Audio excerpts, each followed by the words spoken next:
Couldn't you, I don't know, at least ask me how I am before you start planning how I'm going to propagate the family's line of succession? I know how you are, my darling. And you have made a terrible mess of everything. But it will all turn out for the best. Though large amounts of money and power will go to your heir, whomever that turns out to be. Spencer's the heir. And he'll inherit when the time is right, with or without your approval. Spencer was acceptable back when I kidnapped him, but mostly because I didn't think I had a choice.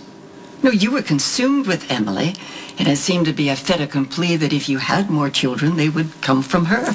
You hated Emily. Emily was a silly little twit. She was totally inappropriate.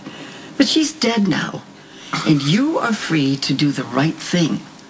Which is produce a suitable heir with a more appropriate mother. Appropriate as defined by you, of course, right?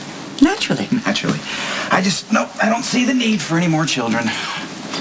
Nikolas, I would die in peace if I thought you had a son who had been raised with proper Cassadine values. But I don't care if you die in peace or not.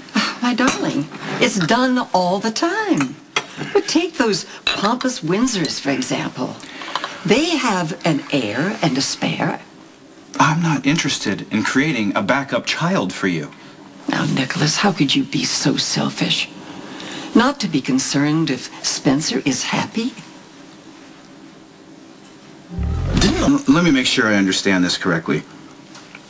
The only reason that you're here is to trick me or threaten me into impregnating some countess or petty aristocrat of your choosing. Now, I have done nothing but make a suggestion that would spare your son from a burden for which he's not bred and he's not prepared to manage. I'm often tempted to just put Spencer on a plane and fly away from you and all your crazy, poisonous ideas. But it is your heritage, my darling.